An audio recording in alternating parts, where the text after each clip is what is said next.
अस्सलाम वालेकुम student, this is Asad Malik and I am your POC instructor. और आप हमें देख रहे हैं व्यू टीचर्स के प्लेटफॉर्म से, जो कि है पाकिस्तान का first free of cost learning platform, जो कि देता है आपके कोर्स से रिलेटेड तमाम फ्री नोट्स, पीपीटी प्रेजेंटेशंस, आपके बुक के तमाम क्वेश्चंस के सॉल्यूशंस, आपके पास पेपर के तमाम क्वेश्चंस के सॉल्यूशंस और क्विजेस भी एक ही प्लेटफॉर्म से। तो स्टूडेंट्स, अगर आपने अभी तक हमारी वेबसाइट पे विजिट नहीं किया है तो इसे फौरन से विजिट कीजिए, दैट इज www.vtuitions.com, और फ्री में साइन अप कीजिए और तमाम नोट्स को डाउनलोड कीजिए बिल्कुल फ्री। लिंक जो है वो हमारे डिस्क्रिप्शन पर मौजूद है स्टूडेंट्स। तो स्टूडेंट, आज हम जिस टॉपिक के बारे में बात करेंगे वो होगा हमारा chapter 6, that is joint stock company, जो कि आपके एग्जाम्स के लिहाज से द मोस्ट इंपॉर्टेंट टॉपिक है। और आपने इस टॉपिक को जो है वो मिस नहीं करना है। तो स्टूडेंट्स, अगर आप हमारे चैनल पर नए हैं तो आपने अगर हमारे चैनल को अभी तक सब्सक्राइब नहीं किया है तो इसे फौरन से सब्सक्राइब कीजिए और बेल आइकन को भी प्रेस कीजिए, ताकि तमाम आने वाली लेटेस्ट अपडेट्स आपको मिलती रहें। तो स्टूडेंट्स, आज हम जिस टॉपिक के बारे में बात करेंगे वो होगा हमारी मैनेजमेंट ऑफ कंपनी, कि कंपनी को चलाने के लिए कौन कौन से लोग मौजूद होते हैं, कौन से मैनेजिंग जो डिपार्टमेंट है उसको देख रहे हैं, टाइप्स ऑफ मीटिंग्स कौन कौन सी होती हैं, और the last one is winding up a company. अगर कंपनी जो है अपने आप को खत्म कर रही है, वाइंड अप की तरफ जा रही है, लिक्विडेशन की तरफ जा रही है, तो वो कौन से स्टेप्स हैं, किस तरीके से कंपनी जो है वो वाइंड अप की जा सकती है। तो student, let's start the video. हम आपके साथ फाइल शेयर कर लेते हैं, उसके बाद वीडियो को स्टार्ट करते हैं। अच्छा स्टूडेंट, जो कंपनी को मैनेज करने के लिए कुछ लोग होते हैं जो कंपनी को मैनेज कर रहे हैं, क्योंकि जैसे कि मैंने आपको बताया है कि जो ज्वाइंट स्टॉक कंपनी होती है उसके जो ऑनर्स कहा जाता है वो उसके शेयर होल्डर्स को कहा जाता है, लेकिन जो शेयर होल्डर्स हैं उनकी जो रिस्पॉन्सिबिलिटीज हैं वो सिर्फ जो है वो महदूद है, वो लिमिटेड है। उनका जो अमल दखल है वो सिर्फ पैसों तक होता है, अपने जो उनकी इन्वेस्टमेंट है तो वो वहीं तक लिमिटेड होते हैं। लेकिन उस कंपनी को जो मैनेज करने के लिए जो स्पेशलाइजेशन होती है, या जो भी कंपनी के अंदर डे टू डे ऑपरेशंस हो रहे हैं, उनके लिए कुछ अलग लोग हैं। कुछ उन्हीं शेयर होल्डर्स में से ही लोग होते हैं जो कि शेयर होल्डर्स के जरिए जो है इलेक्ट किए जाते हैं, जिनको हम लोग डायरेक्टर्स बोलते हैं। जो कि हम उनको बोर्ड ऑफ डायरेक्टर्स बोले या सिर्फ डायरेक्टर्स बोले, जो कि कंपनी के हेड होते हैं और वो कंपनी के तमाम फंक्शंस को देख रहे होते हैं। कंपनी के अंदर जो चीजें हो रही हैं वो सारी की सारी इनके अंडर होती हैं। और ये डायरेक्टर्स जो होते हैं यही रिस्पॉन्सिबल होते हैं कंपनी के प्रॉफिट एंड लॉस के। कल अगर जब भी मीटिंग्स होती हैं, कोई भी सवाल जवाब होगा वो इन्हीं लोगों से होगा, यही रिस्पॉन्सिबल होंगे, यही जवाबदेह होंगे कि हम कंपनी लॉस पे जा रही है तो क्यों जा रही है।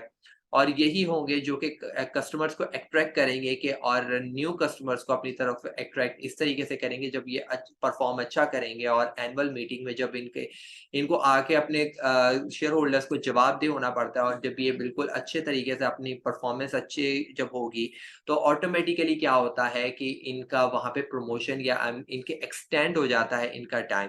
क्योंकि जो डायरेक्टर्स होते हैं इनकी लाइफ जो होती है ना वो बड़ी महदूद होती है। कुछ डायरेक्टर्स होते हैं जो कि basically for a long time के लिए बनाए जाते हैं, जो कि बोला जाता है कि ये परमानेंट डायरेक्टर्स हैं, और ये कंपनी के ये अपनी जो है कंपनी से तभी आउट होंगे जब ये अपनी रिटायरमेंट की स्टेज तक पहुंचेंगे। और कुछ डायरेक्टर्स होते हैं जो कि बेसिकली हर ईयरली चेंज होने होते हैं, और उनको पता होता है कि अगर हम इस साल जो है वो डायरेक्टर हैं तो हो सकता है कि अगले साल इलेक्ट ना हो पाए। तो इसकी वजह से वो जो एएलटी वाले होते हैं वो काफ़ी ज़्यादा मेहनत करते हैं, काफ़ी ज़्यादा कोशिश करते हैं, अपनी एफर्ट जो है वो पुट करते हैं, ताकि जो है अगली बार जो है हमारी परफॉर्मेंस को देख के जो शेयर होल्डर्स हैं हमें कंटिन्यू रखें, हमें वोट दें, और अगले साल भी हम बोर्ड ऑफ डायरेक्टर की उस ग्रुप में शामिल हो सकें। नंबर 2 होता है कि number of director. Number of directors कितने होने चाहिए? अगर आप पब्लिक लिमिटेड कंपनी की बात करते हैं तो उसके अंदर मिनिमम 7 जो है वो बोर्ड ऑफ डायरेक्टर्स होना ज़रूरी है। इससे कम नहीं हो सकते, इससे ज़्यादा हो सकते हैं। और अगर आप प्राइवेट लिमिटेड कंपनी की बात करते हैं तो उसमें मिनिमम 2 बोर्ड ऑफ डायरेक्टर्स ज़रूरी हैं। उससे कम में जो है पब्लिक लिमिटेड कंपनी को एस्टैब्लिश नहीं किया जा सकता। और मैक्सिमम नंबर तो फिर वो डिपेंड करता है कि आपके बिज़नेस के ऊपर, आपकी कंपनी के ऊपर, कि आपकी कंपनी किस स्केल की है, उसके लिहाज से, या कितनी रिक्वायरमेंट है उसके लिहाज से उतने नंबर ऑफ डायरेक्टर्स को रखा जाता है। मैंने आपको मिनिमम नंबर बता दिए। मैनेजिंग डायरेक्टर क्या होता है कि जो डायरेक्टर से भी ऊपर जो एक स्टेज होती है, और ये डायरेक्टर्स मिलके इलेक्ट करते हैं इसको, जैसे कि सीईओज हो गए या हेड ऑफ द डिपार्टमेंट्स हो गए। तो जो कंपनी के अंदर के जो हेड हैं, जो डायरेक्टर से भी ऊपर होते हैं, वो मैनेजिंग डायरेक्टर्स होते हैं, जो कि जिनका काम जो होता है वो कंपनी को अपने ऑब्जेक्टिव तक पहुंचने में ये रिस्पॉन्सिबल होते हैं कि अब समझ लें कि अगर एक स्कूल के अंदर एक प्रिंसिपल है और उसके बाद टीचर्स और स्टूडेंट्स हैं। स्टूडेंट्स जो होंगे वो हमारे शेयर होल्डर्स हो गए, उसके बाद जो हमारे टीचर्स हो गए वो हमारे डायरेक्टर्स में आ जाएंगे, और जो हमारा प्रिंसिपल होंगे वो हमारे मैनेजिंग डायरेक्टर्स में आ जाएंगे, या सीईओ, इनको आप डिफरेंट डिफरेंट वर्ड्स आप इनके लिए इस्तेमाल कर सकते हैं। उसके बाद the fourth one is company meetings. Company meetings के ज़रिए भी कंपनी के मैनेजमेंट को सँभाला जाता है, और कंपनी के जो मैनेजमेंट में जो पार्ट लेते हैं वो डिफरेंट डिफरेंट मीटिंग्स के ज़रिए जो है हमें पता चलता है कि कंपनी कहाँ पहुँच रही है, कंपनी को किन डिसीजंस की ज़रूरत है, कंपनी के कितने शेयर मार्केट में जा रहे हैं, उनकी क्या प्राइस होनी चाहिए, कंपनी का कितना प्रॉफिट डिस्ट्रीब्यूट हो रहा है, कितना एक्सपेंसेस जा रहे हैं, या कंपनी को कितना क्रेडिट की ज़रूरत है। ये सारी की सारी चीज़ें जो है ये डिफरेंट डिफरेंट मीटिंग्स में डिस्कस किया जाता है, और मीटिंग्स जो है वो डिफरेंट डिफरेंट लोगों के साथ डिफरेंट डिफरेंट टाइम के बाद की जाती है। अच्छा, जो टॉपिक है ये भी काफ़ी इम्पोर्टेंट है एग्ज़ाम्स के लिहाज़ से, तो आपने इस टॉपिक को भी बड़ा गौर से समझना है कि टाइप्स ऑफ कंपनी मीटिंग्स कौन-कौन सी होती हैं। इसमें है हमारे पास 5 टाइप्स ऑफ मीटिंग्स होती हैं। जो हमारे पास नंबर 1 है स्टैट्यूटरी जनरल मीटिंग। अच्छा, ये जो मीटिंग होती है ये पूरे जो कंपनी का पूरा एक लाइफ टाइम होता है। मतलब कि अगर कंपनी जो है वो आज बनी है और ये जब तक रहती है, जब तक ये खत्म नहीं होती, उसमें सिर्फ़ ये एक दफ़ा ये मीटिंग की जाती है। मतलब कि ये जब आप यूनिवर्सिटी या स्कूल में जाते हैं तो एक ओरिएंटेशन एक मीटिंग होती है जिसको आप बोलते हैं। तो उसके अंदर जिसके अंदर कंपनी जो है अपना इंट्रोडक्शन देती है, अपने डायरेक्टर्स के साथ आपको इंट्रोड्यूस करवाती है, अपनी हर चीज़ आपके साथ डिस्क्लोज़ करती है, आपके साथ शेयर करती है। उसके अंदर ही जो है कंपनी जो है वो वोटिंग करवाती है, जिसके अंदर बोर्ड ऑफ डायरेक्टर्स वगैरह बनाए जाते हैं। तो ये पहली मीटिंग होती है, पहली और समझिए आखिरी मीटिंग होती है। ये दोबारा से नहीं होती, और ये करवाना लाज़मी होता है। ये जो है आपने विदिन 3 मंथ्स के अंदर करवानी होती है। आने वाले 3 मतलब कि जिस दिन से कंपनी बनी है और उससे अगले 3 महीने के अंदर-अंदर ये मीटिंग करवाना ज़रूरी है। जब आपको सर्टिफ़िकेट मिल जाता है, कमेंसमेंट सर्टिफ़िकेट होता है, जिसके बाद आप कंपनी को स्टार्ट कर सकते हैं उसके ऑपरेशंस को, उससे पहले ये मीटिंग होना ज़रूरी है। इसके बाद हमारे पास number 2 is annual general meeting. अच्छा, इसको एजीएम कहा जाता है, और एजीएम जो होती है ये हर ईयरली की जाती है। पहले स्टैट्यूटरी जो है वो सिर्फ़ एक बार, और general meeting annual general meeting मतलब कि इसके नाम से ही जो एनुअल वर्ड यूज़ हो रहा है ना, इट मीन्स के ईयरली जनरल मीटिंग, ये हर साल की जाती है, और इसमें जो है तमाम शेयर होल्डर्स को बुलाया जाता है।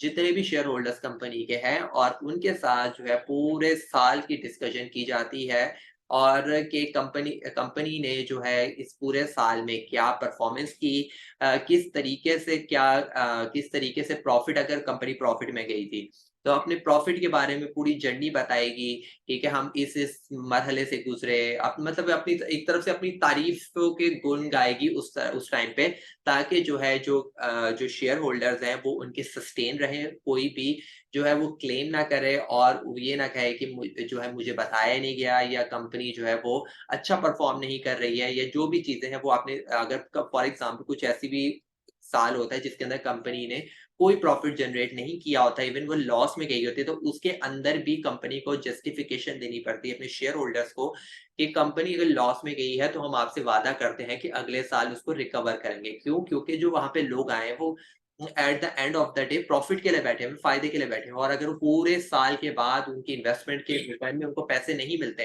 तो ऑफ कोर्स उनके क्वेश्चंस रेज़ होते हैं, उनके डिफरेंट डिफरेंट सवाल होंगे जिनके उनको जवाब देने पड़ते हैं, और उन जवाब को जो है इस तरीके से देना पड़ता है कि कस्टमर सैटिस्फाइड हो, वो शेयर होल्डर सैटिस्फाइड होके घर जाएँ कि हाँ, ये बंदा जो है ना, इस साल अगर ये लॉस हुआ है तो अगले साल ये प्रॉफिट में लेकर जाएगा। फॉर एग्ज़ाम्पल जैसे कि कोरोना की कोई सिचुएशन आ गई थी, कोविड आ गया था।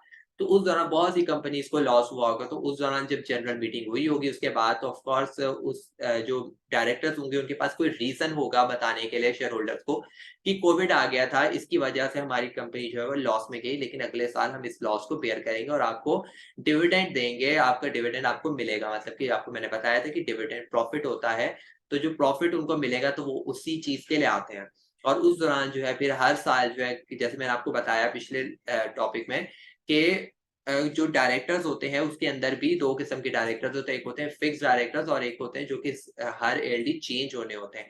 तो वो इसके अंदर भी वोटिंग होती है कि अगर फॉर एग्ज़ाम्पल अगर किसी को हटाना है, किसी को नए को डायरेक्टर बनाना है या अगर जो एग्ज़िस्टिंग है उसी उनके लिए भी वोटिंग होती है। जो एग्ज़िस्टिंग है उनके लिए भी वोटिंग होती है कि उनको रखना है या उनको रिमूव करना है किसी और रिप्लेस करके किसी और को रख एक्स्ट्रा ऑर्डिनरी जनरल मीटिंग्स क्या होती हैं, ये साल में कभी भी हो सकती हैं और जितनी मर्ज़ी हो सकती हैं। ये इस मीटिंग में वो चीज़ें डिस्कस की जाती हैं जो कि एनुअल जनरल मीटिंग में नहीं की जाती।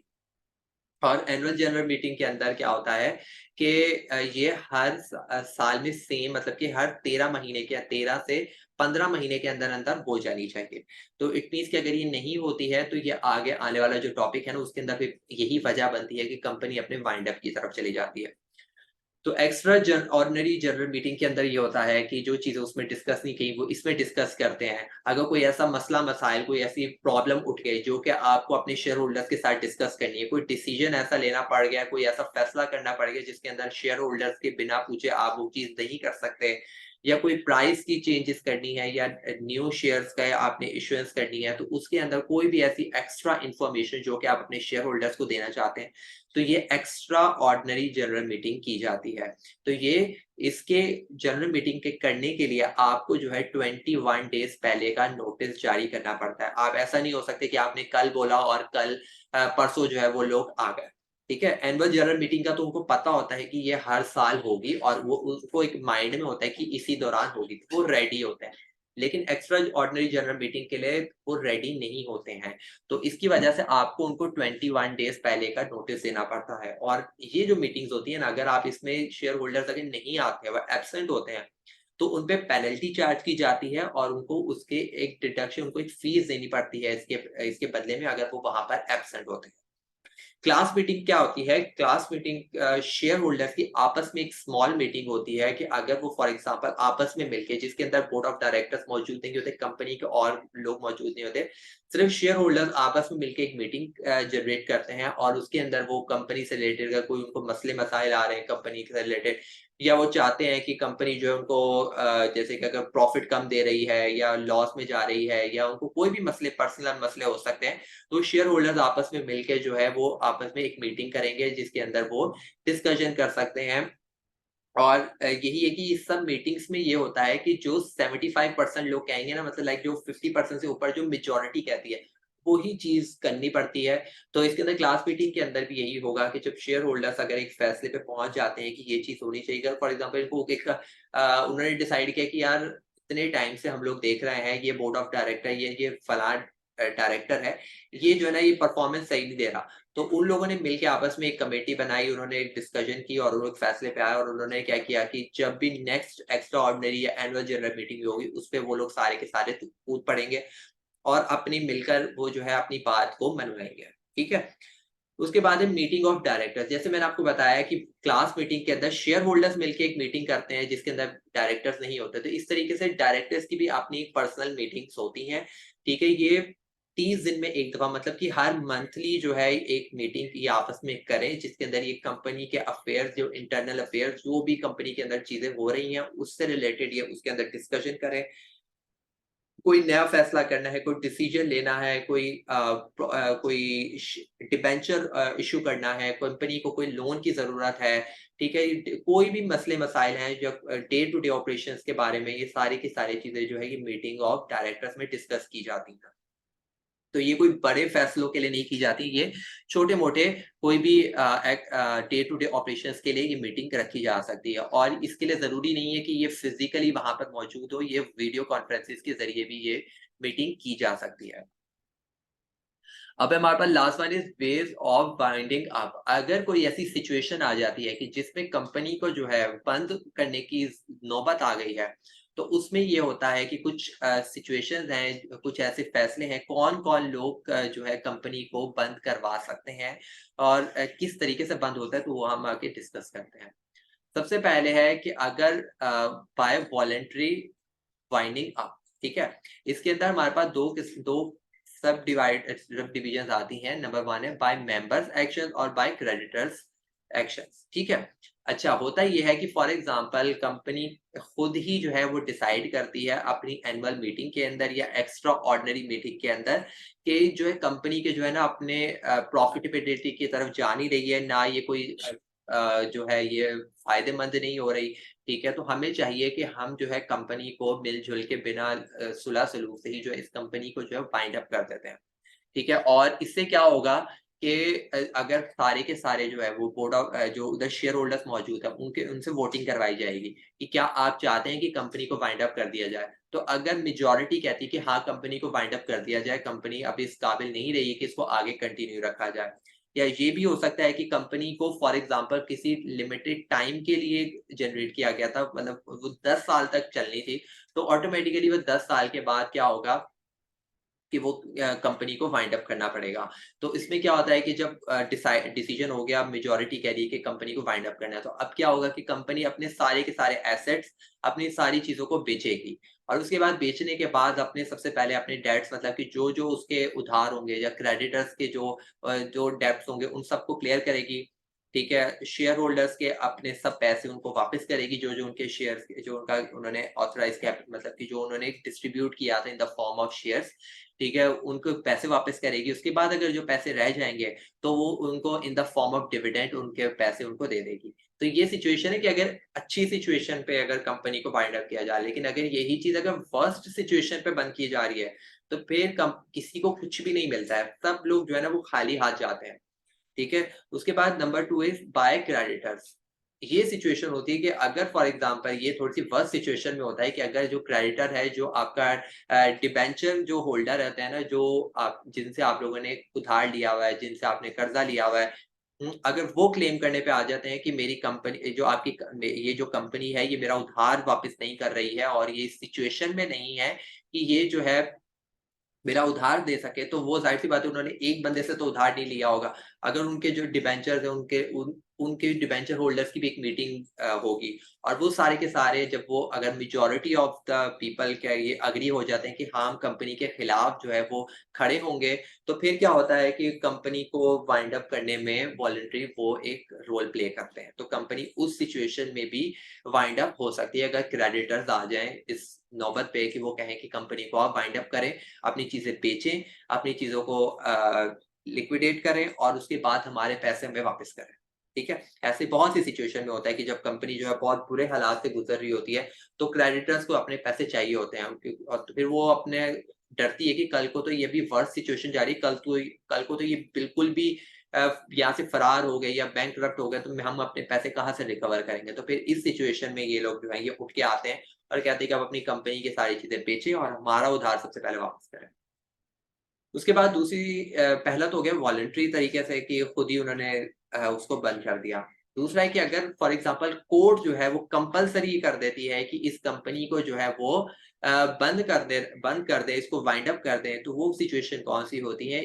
वो होती हैं कि अगर फॉर एग्ज़ाम्पल जैसे कि जो टाइप्स ऑफ मीटिंग्स है ना, वो सबसे ज़्यादा प्रॉब्लम होती है कि जो कंपनी होती है ना, वो कंपनी को सर्टिफ़िकेट भी मिल जाता है कमेंसमेंट का, स्टार्ट करने का, लेकिन कंपनी ना अपनी प्रॉपर मीटिंग्स नहीं कर रही होती।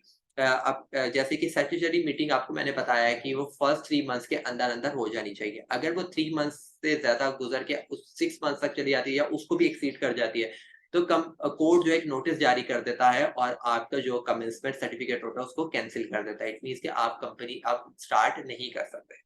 ठीक है? या अगर आप जो है एनुअल मीटिंग जो है वो प्रॉपर्ली नहीं कर रहे हैं, ठीक है? और जो शेयर होल्डर्स हैं उनको आपसे प्रॉब्लम है या आप जो है वो डिविडेंड जो है वो काफ़ी सालों से दे ही नहीं रहे और कैरी ऑन नहीं कर पा रहे बिज़नेस को, तो इस बेसिस पे भी कोर्ट जो है आपके जो है वो सर्टिफ़िकेट है जो आपने उससे रजिस्ट्रेशन करवाई हुई सारी की सारी वो रिजेक्ट कर देता है, कैंसल कर देता है। उसके बाद है बाय सुपरविजन ऑफ कोर्ट। तो यहाँ पर जो है कोर्ट खुद इन्वॉल्व होती है, ज़बरदस्ती आपकी कंपनी में घुस के आपकी कंपनी को बंद करने का नोटिस जारी कर देती है। लेकिन यहाँ पे सुपरविजन में ये होता है कि आप खुद कोर्ट को जो है ना खुद उसको इन्वॉल्व करते हैं लॉ को, और उसकी सिर्फ हेल्प लेते हैं सिर्फ लीगल इश्यूज़ में, कि हम लीगली तरीके से बड़े सुलह सलूक से हम जो है आपकी हेल्प के ज़रिए इस कंपनी को वाइंड अप करना चाहते हैं, ताकि कल को जो है कोई भी आकर हमारे पर ये ना बोले कि मतलब फॉर एग्ज़ाम्पल कल को तुमने किसी बंदे से आपने 1 लाख रुपए लिया था, तो अगर आप उस बंदे से स्टाम्प पेपर नहीं लिखवाते, कोर्ट को इन्वॉल्व नहीं करते, तो कल को वो बंदा आके क्लेम कर सकता है ना कि भई मैंने तुम्हें 10 लाख दिया था, तुमने मेरा वापस नहीं किया। वो बोलेगा मैंने तो तुम्हें वापस कर दिया था। जब तक आपके पास कोई सबूत नहीं होगा, तो कोर्ट उस चीज़ को एक्सेप्ट नहीं करेगी। तो इसलिए सुपरविज़न ऑफ कोर्ट के ज़रिए आप जो है जब वाइंड अप करते हैं, तो इट मीन्स कि आप अपनी सारी की सारी रिस्पॉन्सिबिलिटी से फिर फारिग हो जाते हैं, जब कोर्ट बीच में आ जाता है। बाय रजिस्ट्रार एक्शन, कि जिस बंदे के ज़रिए आपने कंपनी को जो है स्टार्ट किया था, अगर वो ही जो है आपका जो लाइसेंस जो है वो उसको कैंसल कर देता है, आपको वापस ले लेता है लाइसेंस, कि तुम कंपनी चला नहीं पा रहे, ठीक है? और लोगों का पैसा जो है वो डूब रहा है, तो तुम जो है बिल्कुल ही बैंकरप्ट होने से पहले-पहले जो है इस कंपनी को वाइंड अप करो, नोटिस जारी करो, एक जनरल मीटिंग करो, और उस मीटिंग के अंदर जो है सबको अपनी प्रॉब्लम को बताओ, और अगर कोई बंदा जो है कंटिन्यू रखना चाहता है, अगर मेजॉरिटी कहेगी कि तुम्हें कंटिन्यू रखना चाहिए, तो तुम कंटिन्यू रख लो। अगर वो बोलती है, तो तुम कंपनी को जो है वो वाइंड अप कर दो। तो ये कुछ तरीके हैं जिसकी वजह से कंपनी को वाइंड अप किया जाता है। मतलब ऐसा नहीं है कि सिर्फ़ एक बंदे ने बोला, मुँह उठाया और बोला कि कंपनी को बंद कर दे तो हो जाए, ऐसा नहीं होता। इसका एक बहुत ही लेंथी और एक लंबा प्रोसेस होता है, और कंपनी को बंद करते-करते भी महीने, साल लग जाते हैं, क्योंकि बहुत से कंपनी के डेट्स होते हैं, बहुत उसके कर्ज़े उस पे होते हैं, बहुत सी उसकी लायबिलिटीज़ होती हैं, जो कि उसने चीज़ों को बेचना होता है, और बेचने के बाद जो है तब जाके जो है वो आपकी कंपनी जो है वो लिक्विडेट होती है या वाइंड अप होती है। तो आई होप स्टूडेंट्स कि आपको समझ में आ गया होगा, ये टॉपिक बहुत मुश्किल नहीं था, बहुत ईज़ी था, और आपके एग्ज़ाम्स के लिहाज़ से भी काफ़ी ज़्यादा इम्पोर्टेंट है। हो सकता है कि आपके लॉन्ग में भी आ जाए या शॉर्ट में भी ये टॉपिक आ जाए। लेकिन अगर स्टूडेंट्स कुछ भी चीज़ अगर आपकी समझ में नहीं आई है, मिस हो गई है, या कुछ चीज़ ऐड ऑन करना चाहते हैं, तो हमारे व्हाट्सएप कम्युनिटी का लिंक स्क्रीन पे मौजूद है, हमारी डिस्क्रिप्शन पे मौजूद है। आप हमें जॉइन करें वहाँ पर, और आप हमसे आके वन ऑन वन सवाल कर सकते हैं। तो मैं कोशिश करूँगा कि एज़ सून एज़ पॉसिबल आपके सवालों का जवाब दे सकूँ और आपके प्रॉब्लम्स को रिज़ॉल्व कर सकूँ। तब तक स्टूडेंट्स अपना ख़्याल रखिए बहुत ज़्यादा, इंशाल्लाह मिलेंगे नेक्स्ट वीडियो के साथ। अल्लाह हाफ़िज़।